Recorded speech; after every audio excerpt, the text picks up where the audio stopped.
G D students, कैसे हैं आप? आई होप आप सब ठीक है। मैं हूं खुरम शहजाद, आप मेरा यूट्यूब चैनल देख रहे हैं। जी स्टूडेंट्स, आज जो है हम बताएंगे आपको इलेक्ट्रोकेमिस्ट्री के बारे में। आज का लेक्चर जो है वो इलेक्ट्रोकेमिस्ट्री पर है, तो मेरे साथ रहना आपने। आज मैं आपको बताऊंगा इलेक्ट्रोकेमिस्ट्री का इंट्रोडक्शन और ऑक्सीडेशन और रिडक्शन रिएक्शंस को मैं बहुत ईजी करने वाला हूँ आपके लिए, लिहाजा मेरी वीडियो को आपने एंड तक देखना है।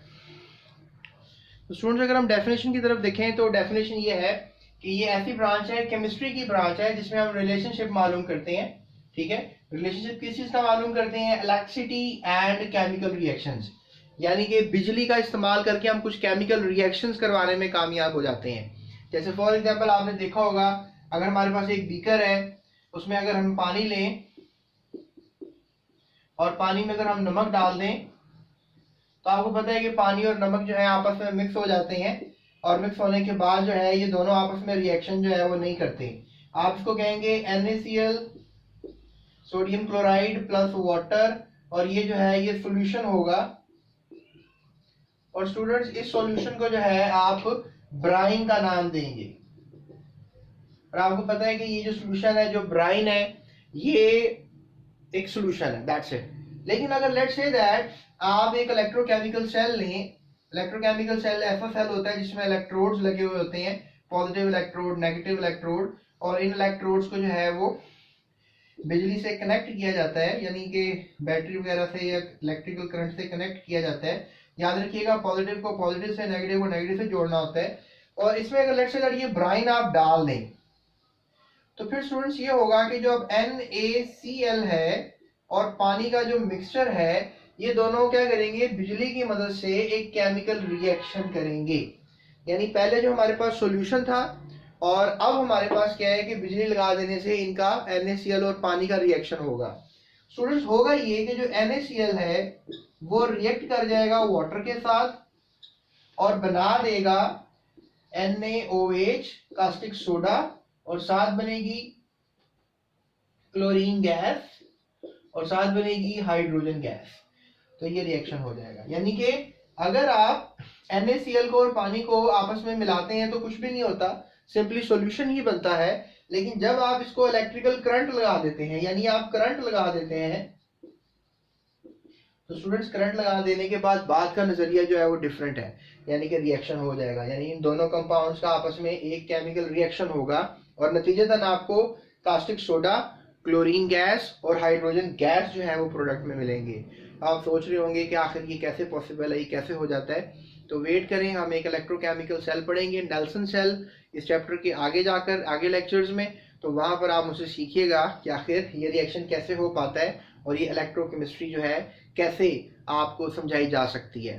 तो अब आगे आपने वेट करना है। अभी जो मैं आपसे बात बता रहा हूँ वो है इलेक्ट्रोकेमिस्ट्री डेफिनेशन, कि ये एक ऐसा ताल्लुक है इलेक्ट्रिसिटी का और केमिकल रिएक्शंस का। यानी अगर आप बिजली लगाओगे तो केमिकल रिएक्शंस होंगे, बिजली का इस्तेमाल नहीं करोगे तो केमिकल रिएक्शंस नहीं होंगे। जो नेचर है वैसी रहेगी। नेचर को चेंज करना है तो आप बिजली लगाओगे तो बहुत से चेंजिंग्स आते हैं। सिर्फ ये नहीं, बहुत सी एग्जांपल्स जो हैं मैं आपको समझा सकता हूँ, लेकिन अभी इससे हम इस बात की शुरुआत करेंगे। स्टूडेंट्स, अब इस पैराग्राफ में इंट्रोडक्शन में आपको दो बातें और बताता है, which is spontaneous and non spontaneous reactions. तो उसके ऊपर बात कर लेते हैं। स्टूडेंट्स, अब स्पॉन्टेनियस और नॉन स्पॉन्टेनियस रिएक्शंस की बात करें तो ये ऐसे रिएक्शंस होते हैं जिसमें हमें एक्सटर्नल एजेंट चाहिए और जिसमें हमें एक्सटर्नल एजेंट नहीं चाहिए। यानी स्पॉन्टेनियस रिएक्शन वैसा रिएक्शन है जिसमें कोई एक्सटर्नल एजेंट नहीं चाहिए, तो no external agent is required. और यहां पे आप कहोगे कि ये ऐसे रिएक्शंस हैं जिनमें एक्सटर्नल एजेंट इज रिक्वायर्ड। तो इस बात का आपको पता होना चाहिए कि कुछ रिएक्शंस में हमें एक्सटर्नल एजेंट जो है वो नहीं चाहिए होता, लेकिन कुछ रिएक्शंस में हमें एक्सटर्नल एजेंट जो है वो चाहिए होता। अब एक्सटर्नल एजेंट आप सोच रहे होंगे कि एक्सटर्नल एजेंट जो है वो क्या हो सकते हैं। स्टूडेंट्स देखें, अगर अभी मैं बात करूं आपसे कि अभी हमारे पास जो है वो NaCl और पानी का सॉल्यूशन था, तो आपको पता है कि ये आपस में रिएक्ट नहीं कर रहे थे, ये दोनों आपस में रिएक्शन नहीं कर रहे थे।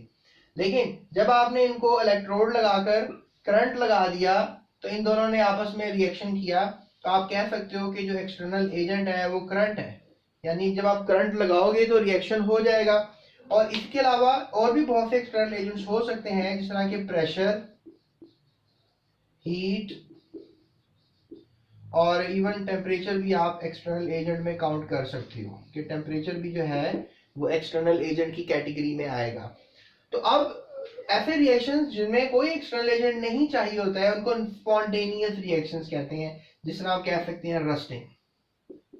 अब रस्टिंग में क्या होता है कि कुछ कंडीशंस जरूर चाहिए लेकिन एजेंट्स नहीं चाहिए, कोई खास किस्म का प्रेशर, टेम्परेचर या कोई इस तरह की खास सूरत हाल नहीं चाहिए, स्पेशल कंडीशंस नहीं चाहिए, नेचर में ही रिएक्शन हो जाता है। जो आयरन होता है वो ऑक्सीजन और पानी की मौजूदगी में ऑक्सीडाइज हो जाता है और Fe2O3.NH2O बना देता है। ये है स्टूडेंट्स रस्ट का फॉर्मूला, आप इसको कह सकते हो फॉर्मूला ऑफ रस्ट। तो आप ये समझ लो कि अगर आयरन जो है वो ऑक्सीजन के साथ मिल जाए पानी की मौजूदगी में तो ऑक्सीडाइज हो जाएगा और रस्ट बना देगा। ये है हमारे पास स्पॉन्टेनियस रिएक्शन, यानी जिसमें कोई एक्सटर्नल एजेंट नहीं चाहिए था और ये रिएक्शन हो गया। अब नॉन स्पॉन्टेनियस रिएक्शन में मैं आपको अभी जो एग्जांपल समझाई थी मैं वही एग्जांपल समझाऊंगा डेफिनेटली, और मैं बात करूंगा आपसे NaCl की और वाटर की, और ये रिएक्ट करेंगे और बना देंगे कास्टिक सोडा NaOH, और साथ बनाएंगे क्लोरीन गैस और साथ बनाएंगे हाइड्रोजन गैस। तो इसमें क्या एक्सटर्नल एजेंट रिक्वायर्ड था, विच इज करंट। अब देखो ऐसे रिएक्शंस जिसमें एक्सटर्नल एजेंट रिक्वायर्ड हो उनको नॉन स्पॉन्टेनियस कहते हैं, मतलब खुद वो हो नहीं सकते, अगर होना है उनको तो कोई ना कोई एजेंट रिक्वायर्ड है। और स्पॉन्टेनियस का मतलब है तसलसल में रहने वाले, यानी खुद ब खुद जो है ये रिएक्शंस हो जाते हैं। इसके अलावा और भी बहुत सी एग्जांपल्स हैं, लेकिन ये दो एग्जांपल्स क्योंकि आपका लेवल अभी छोटा है तो लिहाजा मैं दो एग्जांपल्स दूंगा और आप इसको भी याद रखो ताकि आने वाले एग्जाम्स में कम से कम आपको एग्जांपल्स याद हो। याद रखो केमिस्ट्री में एग्जांपल्स बड़ी इंपॉर्टेंट होती हैं, और ये सवाल भी बोर्ड में आता है कि what is the difference between spontaneous reactions and non spontaneous reactions. उनकी डेफिनेशन लिखने के बाद आप ये रिएक्शंस की मार्कर के साथ एग्जांपल दे सकते हो और आपके पूरे नंबर आ जाएंगे। और यहाँ पर पहला सवाल आपको ये भी आ सकता है कि डिफाइन इलेक्ट्रोकेमिस्ट्री, तो लिहाजा आप ये डिफाइन भी कर सकते हो कि ये रिलेशनशिप होता है किसी करंट का और केमिकल रिएक्शंस का, यानी करंट की मदद से हम केमिकल रिएक्शंस करवा पाते हैं। तो अब हमारे पास नेक्स्ट जो टॉपिक है मैं उसको फौरन आपको समझाना चाहूंगा और बड़े आसान तरीके से समझाना चाहूंगा, that is oxidation and reduction. तो पहले छोटा सा कॉन्सेप्ट जो है वो माइंड में बिठा लेते हैं, उसके बाद फिर हम कुछ एग्जांपल्स की बात करते हैं ताकि अब ये कॉन्सेप्ट और ये डेफिनेशन हमें ऑटोमेटिकली दिमाग में आ जाए। सो बात करते हैं ऑक्सीडेशन और रिडक्शन रिएक्शंस की। स्टूडेंट्स अगर हम ऑक्सीडेशन और रिडक्शन रिएक्शंस की बात करें तो ये बहुत ही इंपॉर्टेंट रिएक्शंस हैं, ये कह लें एक बहुत इंपॉर्टेंट टॉपिक है बोर्ड एग्जाम से। ये बेसिक्स हैं, ये बिल्डिंग ब्लॉक्स है आपकी इलेक्ट्रोकेमिस्ट्री का। अगर आपको ये टॉपिक नहीं आता तो पूरी की पूरी इलेक्ट्रोकेमिस्ट्री आपके लिए जो है it's going to be a tough job. Students oxidation जो है और रिडक्शन जो है इसमें बुनियादी फर्क मैं आपको बता देता हूँ। अगर कोई भी हमारे पास एटम हो या कोई भी हमारे पास एटम से मिलकर बना कंपाउंड हो, ठीक है, तो अब ये हमारे पास एटम है, कोई भी हमारे पास नेचर में 92 एटम्स हैं और कंपाउंड तो इतने हैं कि शायद मैं गिनता ही रह जाऊंगा, इतने ज्यादा है।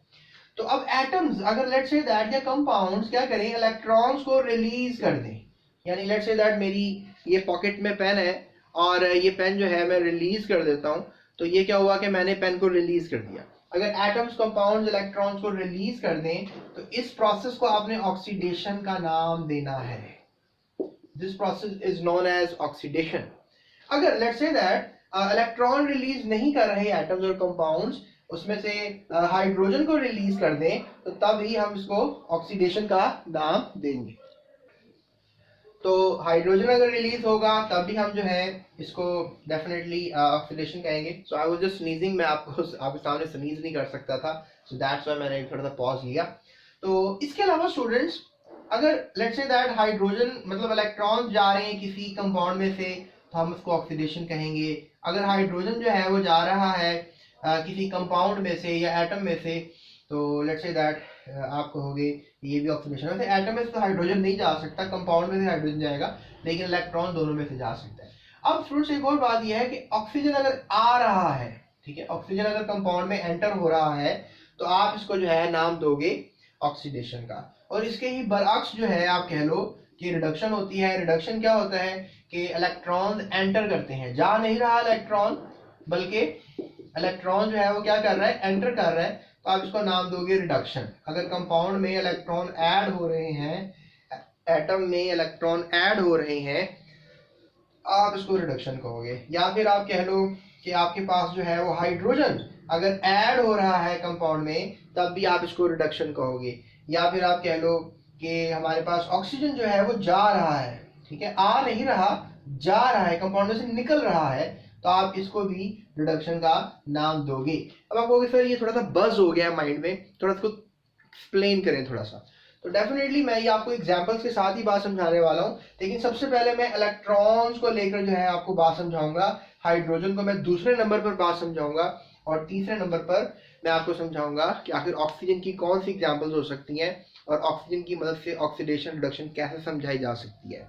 अगर ऑक्सीडेशन और रिडक्शन दोनों प्रोसेस एक ही वक्त में हो रहे हैं तो इस तरह के अमल को आप नाम दोगे रिडॉक्स रिएक्शन। अभी इसकी बात मैं नहीं करूंगा, मैं इसकी बात थोड़ी देर के बाद करूंगा, ताकि पहले कम से कम आपको ऑक्सीडेशन और रिडक्शन जो है वो समझ में आ जानी चाहिए। लिहाजा अभी मैं बात करूंगा आपसे ऑक्सीडेशन की और रिडक्शन की विद रिस्पेक्ट टू इलेक्ट्रॉन्स। ठीक है जी, विद रिस्पेक्ट टू इलेक्ट्रॉन्स जो है मैं भी आपसे बात करूंगा ऑक्सीडेशन की और रिडक्शन की। लेट्स से दैट अगर थोड़ा सा बुक के अकॉर्डिंग हम देखें तो they have given S examples of electrons. Zinc element है, क्लोरीन है, जिंक है, आयरन है, ठीक है, और सोडियम है, ठीक है, that is zinc, that is iron and that is sodium. तो स्टूडेंट्स जिंक जो है और आयरन जो है, जो सोडियम जो है, ये सब क्या है, मेटल्स हैं। अब मेटल्स की क्या खासियत होती है, मेटल्स की खासियत ये होती है कि ये इलेक्ट्रॉन लूजर्स होते हैं। इलेक्ट्रॉन लूजर्स का मतलब है कि ये इलेक्ट्रोपॉजिटिव होते हैं। इलेक्ट्रोपॉजिटिव का मतलब है कि लेट्स से दैट कि मैं अगर मेटल हूं तो मैं हमेशा इलेक्ट्रॉन निकालूंगा, यानी मेरी हमेशा से ऑक्सीडेशन ही होगी। जैसे फॉर एग्जांपल जिंक जो है उसके पास एक सलाहियत है कि वो 2 इलेक्ट्रॉन निकाल सकता है, तो मैं जिंक को +2 लिख दूंगा और यहाँ पर 2 इलेक्ट्रॉन्स बाहर लिख दूंगा। अब ये इलेक्ट्रॉन अगर वापस इसमें चले जाएंगे तो ये दोबारा जिंक बन जाएगा, दैट इज रिडक्शन। अभी मैं ऑक्सीडेशन की बात कर रहा हूँ, याद रखिएगा, I am talking about oxidation. और मेटल्स की हमेशा क्या होती है, ऑक्सीडेशन होती है। तो लिहाजा आप एक और चीज नोटिस करें कि ये जो हमारे पास एरो है, ये एरो के हेड के पास मैंने इलेक्ट्रॉन्स को लिखा है। तो जब मैं एरो के हेड के पास लिखूं तो आंखें बंद करके आपने जज कर लेना कि ये ऑक्सीडेशन है। लिहाजा जिंक कितने इलेक्ट्रॉन निकालता है ये आपको नहीं पता होगा, लेकिन याद रखिएगा 2 इलेक्ट्रॉन्स तक निकालता है। आयरन जो है स्टूडेंट्स, आपने चैप्टर नंबर 1 में पढ़ा था कि आयरन जो है वो +2 भी हो सकता है और +3 भी हो सकता है। तो पहले इसको +2 करते हैं, यानी आयरन जो है जिस तरह जिंक ने 2 इलेक्ट्रॉन निकाले, इस तरह आयरन भी जो है वो 2 इलेक्ट्रॉन निकाल लेगा। याद रखें हेड के साथ मैंने इलेक्ट्रॉन को लिखा, तो ये ऑक्सीडेशन है। इसी तरह से सोडियम जो है वो 1 इलेक्ट्रॉन जो है वो निकाल सकता है, तो अब मैं सिर्फ प्लस का निशान लगाऊंगा, +2 का निशान नहीं लगाऊंगा, क्योंकि सोडियम तो 1 इलेक्ट्रॉन निकाल सकता है। तो लिहाजा मैं यहाँ पर अब 1 भी नहीं लगाऊंगा, मैं खाली इलेक्ट्रॉन लिख दूंगा। ये जो E नेगेटिव में लिखता हूँ उसका मतलब इलेक्ट्रॉन है। तो बहरहाल ये देखें हेड के साथ मैंने फिर लिखा है। तो और पॉजिटिवली चार्ज आयन उसी वक्त बनते हैं, याद रखिएगा, जब इनकी ऑक्सीडेशन होती है। यानी अगर जिंक पॉजिटिव हो गया है तो आप समझ लो कि ये ऑक्सीडेशन हुई है। इसको हम कहेंगे कैटायन, यानी कैटायंस का बनना ऑक्सीडेशन की निशानी होती है। ये भी कैटायन है, ये भी कैटायन है, ये भी कैटायन है। अब स्टूडेंट्स देखो आयरन जो है वो +2 हो गया, लेकिन अभी भी आयरन में और सलाहियत इलेक्ट्रॉन निकालने की। तो अब मैं लिखूंगा आयरन +2 यहाँ पर टेल की तरफ, ये टेल है, ये एरो की रिएक्शन में ये टेल कहलाती है, ये हेड कहलाता है। तो ये टेल की तरफ मैंने आयरन को लिखा, और अब ये जो आयरन मैंने लिखा है, लेकिन ये अब कैटायन लिखा है, ये मैंने न्यूट्रल एटम नहीं लिखा जैसे मैंने ऊपर लिखा था। तो ये कैटायन है। अब कैटायन 1 इलेक्ट्रॉन और निकाल सकेगा, क्योंकि मैंने आपको बताया कि आयरन जो है वो +2 भी होता है और +3 भी होता है। लिहाजा +2 वाला इलेक्ट्रॉन जो है एक और निकलेगा, और अब आयरन क्या हो जाएगा, +3। तो देखें इस कैटायन की मजीद ऑक्सीडेशन हो गई है, और ये +2 से +3 में चला गया है। प्लस का मतलब होता है कितने इलेक्ट्रॉन्स कम है। याद रखें आयरन ने जब 2 इलेक्ट्रॉन्स निकाल दिए थे तो लिहाजा +2 चार्ज था, और जब +2 वाले ने एक मजीद और निकाल दिया तो +3 चार्ज, यानी इसका मतलब है इस आयरन में 3 इलेक्ट्रॉन्स कम है। तो इस तरीके से आप जो है इक्वेशन को बना सकते हैं। लिहाजा हेड की तरफ इलेक्ट्रॉन का लिखा जाना इस बात की निशानदेही होती है कि ये ऑक्सीडेशन का प्रोसेस हुआ है। आई होप आप मेरी बात को समझ रहे होंगे। लिहाजा और भी बहुत सी एग्जांपल्स हैं जो मैं आपको समझा सकता हूँ, लेकिन अभी मैं आपको रिडक्शन समझा लूँ, फिर मैं कंबाइंड तरीके से आपको ऑक्सीडेशन और रिडक्शन समझाता हूँ। तो लेट्स टॉक अबाउट रिडक्शन।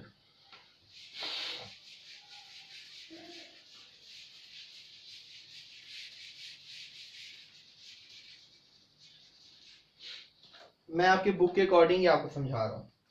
सो अब let's talk about reduction. Reduction की अगर हम बात करें तो रिडक्शन में हम जो बुक की एग्जांपल्स हैं उन्हीं को फॉलो कर लेते हैं। क्लोरीन को लिया गया है अमूमन, ठीक है। ज्यादातर जैसे नॉन मेटल्स को लिया जाता है रिडक्शन के लिए। नॉन मेटल्स याद रखिएगा हमेशा इलेक्ट्रॉन्स को ऐड करते हैं, ये इलेक्ट्रोनेगेटिव होते हैं, और इलेक्ट्रोनेगेटिव का मतलब है इलेक्ट्रॉन लवर्स या इलेक्ट्रॉन के लिए एफिनिटी रखना। तो स्पेशली मैं बात करूंगा आपसे क्लोरीन की, ऑक्सीजन की, हाइड्रोजन भी इलेक्ट्रॉन गेन कर सकता है, लूज भी कर सकता है, और इसके अलावा मैं आपसे बात करूंगा मजीद नाइट्रोजन की बात कर लेते हैं। सो ये एलिमेंट्स जो है ये इलेक्ट्रॉन गेन कर सकते हैं। याद रखिएगा क्लोरीन एक इलेक्ट्रॉन गेन कर सकता है, देखा मैंने इलेक्ट्रॉन टेल की तरफ लिखा है, तो ये रिडक्शन की एक निशानी है कि जब इलेक्ट्रॉन टेल की तरफ लिखा हुआ हो तो इसका मतलब रिडक्शन होता है। तो लिहाजा ये इलेक्ट्रॉन गेन हो गया और ये बन गया क्लोराइड आयन। इस तरह अगर दो इलेक्ट्रॉन जो है वो ऑक्सीजन गेन कर लेगा तो ये बन जाएगा ऑक्साइड आयन, और इसी तरह हाइड्रोजन भी एक इलेक्ट्रॉन तक गेन कर सकता है, तो लिहाजा इसको मैं लिखूंगा हाइड्रोजन हाइड्राइड आयन, नेगेटिव होगा। और नाइट्रोजन जो है वेरी इंटरेस्टिंगली नाइट्रोजन जो है ये गेन कर सकता है 3 इलेक्ट्रॉन्स। अब आप सोच रहे होंगे सर आपको तो याद है कि इसमें कितने इलेक्ट्रॉन ऐड होने हैं, कितने रिलीज होने हैं, हमें कैसे पता लगेगा? तो आपको स्टूडेंट्स पता लग सकता है ग्रुप की मदद से। जिस एलिमेंट जो से ग्रुप में होता है उसकी वही वैलेंसी होती है। याद रखिएगा हैलोजेंस है जैसे फ्लोरीन, क्लोरीन, ब्रोमीन, आयोडीन, तो क्लोरीन 7वें ग्रुप में है या 17वें ग्रुप में है तो उसके आउटर शेल में 7 इलेक्ट्रॉन होते हैं, तो एक इलेक्ट्रॉन गेन करना होता है, तो लिहाजा वो क्लोराइड आयन बन जाएगा। इस तरह ऑक्सीजन जो है वो 6ठे ग्रुप में है या 16वें ग्रुप में है, इसके आउटर शेल में जो है वो 6 इलेक्ट्रॉन होते हैं, तो 2 इलेक्ट्रॉन गेन करेगा, ऑक्टेट पूरा करेगा, 8 इलेक्ट्रॉन के आउटर शेल में हो जाएंगे, तो ऑक्साइड आयन बन जाएगा। इस तरह से हाइड्रोजन चूंकि पहले ग्रुप में है, आउटर शेल में एक ही था, तो एक गेन कर ले या निकाल दे, अगर गेन करेगा तो डुप्लेट फॉलो कर लेगा और हीलियम को फॉलो करते हुए 2 इलेक्ट्रॉन आउटर शेल में आ जाएंगे डुप्लेट रूल के हिसाब से, तो ये भी बन जाएगा हाइड्राइड आयन, इसको हाइड्राइड आयन कहेंगे। और इस तरीके से आप इसको याद रख सकते हैं। इसके अलावा जो नाइट्रोजन है ये हमारे पास 15वें ग्रुप में है या 5वें ग्रुप में आप कह लो, तो इसका आउटर शेल में 5 इलेक्ट्रॉन होते हैं, तो 3 इलेक्ट्रॉन गेन करेगा तो 8 पूरे करेगा आउटर शेल में, तो इस तरीके से जो है इसके पास 8 इलेक्ट्रॉन पूरे होंगे और ये नाइट्राइड आयन कहलाएगा। सो क्लोराइड आयन, ऑक्साइड, ये सब आयन जो है स्टूडेंट्स इनको आप एनाइंस कहोगे, you are going to call them as anions, तो ये एनाइंस होंगे। तो ये है हमारे पास रिडक्शन की कुछ एग्जांपल्स, राइट। अब हम बात करते हैं आपसे कुछ ऑक्सीडेशन और रिडक्शन दोनों की, राइट।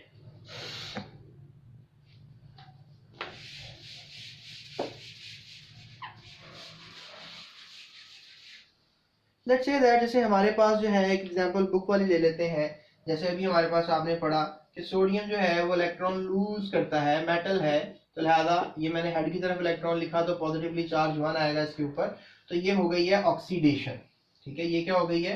ऑक्सीडेशन।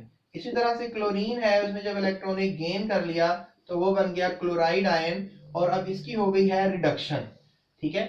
अब स्टूडेंट्स इन दोनों को हम इकट्ठा लिख लेते हैं। ये हमारे पास एरो है, ठीक है, ये मदर लाइन बना देते हैं, और ये देखें ये सोडियम है और ये क्लोरीन है, ठीक है। अब होगा ये कि सोडियम ने इलेक्ट्रॉन लूज करना है और क्लोरीन ने इलेक्ट्रॉन गेन करना है, तो लिहाजा सोडियम जो है अपना इलेक्ट्रॉन क्लोरीन को दे देगा और बन जाएगा sodium positively charge and chlorine negatively charge.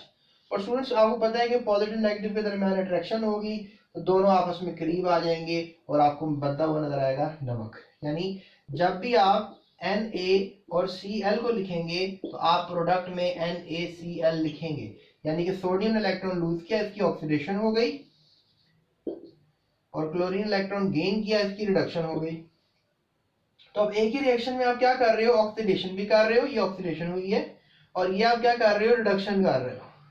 तो देखो इसे हम रिडॉक्स रिएक्शन कहेंगे। अगर ऑक्सीडेशन हो रही हो और रिडक्शन भी हो रही हो तो हम इसको कहेंगे कि ये रिएक्शन जो है, ये कौन सा रिएक्शन है, रिडॉक्स रिएक्शन है। तो इस तरीके से आप इसको समझ सकते हो कि रिडॉक्स रिएक्शंस क्या होते हैं, यानी ऐसे रिएक्शंस जिसमें एक ही वक्त में ऑक्सीडेशन भी हो रही है और रिडक्शन भी हो रही है, तो ऐसे रिएक्शंस रिडॉक्स रिएक्शंस कहलाते हैं। अब हमने आपसे शुरू में बात की थी कि जो ऑक्सीडेशन और रिडक्शन होती है उसमें आप ले सकते हो इलेक्ट्रॉन को लूज कर सकते हो, गेन कर सकते हो, लेकिन इसके अलावा हमने हाइड्रोजन की बात भी की थी और इसके अलावा ऑक्सीजन की बात भी की थी। अब ऑक्सीजन से मैं आपको ऑक्सीडेशन और रिडक्शन समझाने की कोशिश करता हूं आपके सिलेबस के हिसाब से।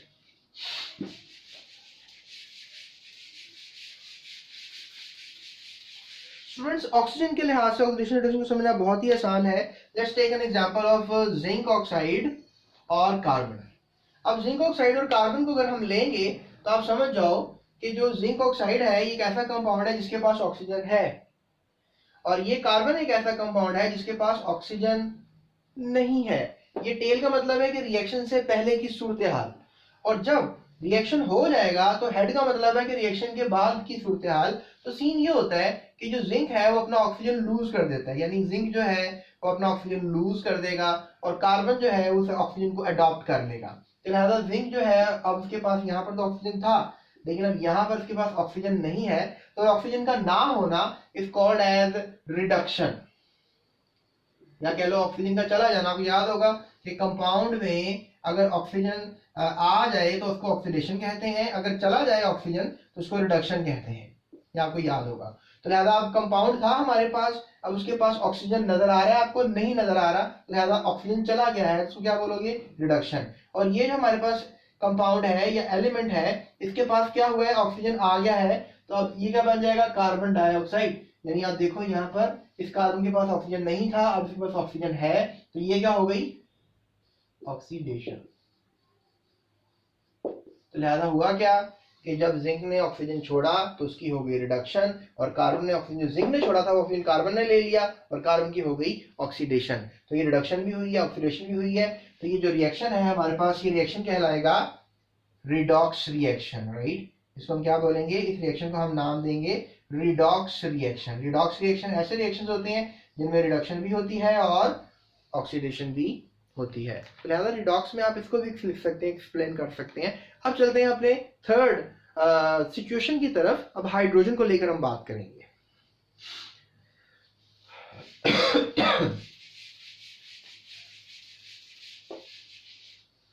स्टूडेंट्स, अगर हम हाइड्रोजन को लेकर बात करें तो हम यहाँ पे एग्जांपल लेंगे हाइड्रोजन सल्फाइड गैस की, और साथ हम रिएक्ट करेंगे इसको क्लोरीन गैस के साथ। तो ये हमारे पास अब पहले तो नंबर पे जो है compound that is hydrogen sulphide, इसका नाम है हाइड्रोजन सल्फाइड।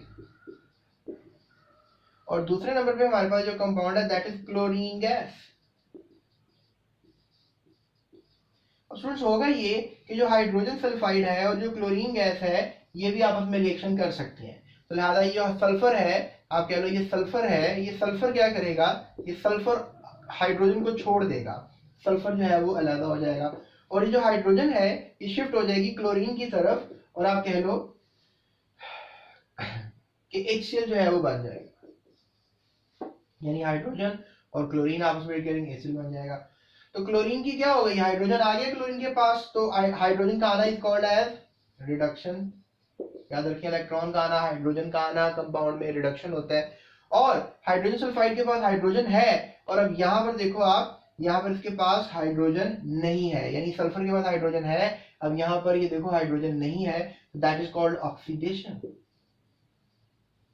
तो ये क्या समझा रहा हूं मैं आपको, ऑक्सीडेशन रिडक्शन रिएक्शंस। तो लिहाजा ये भी कौन सा रिएक्शन हुआ, रिडॉक्स रिएक्शन। तो इस तरीके से हमने हाइड्रोजन, ऑक्सीजन, इलेक्ट्रॉन्स को लेकर समझ लिया है, ऑक्सीडेशन को और रिडक्शन को। आपकी बुक में जो है इसकी डेफिनेशन जो है लिखते हैं पेज नंबर 116 पर कि जो ऑक्सीजन है वो addition of oxygen, removal of hydrogen, loss of electron है, जबकि जो रिडक्शन है वो removal of oxygen, addition of hydrogen and gain of electrons है। टेस्ट योरसेल्फ भी मैंने दी हुई है, मेरी प्लेलिस्ट में भी लिंक मौजूद है, वहां से आप देख सकते हो।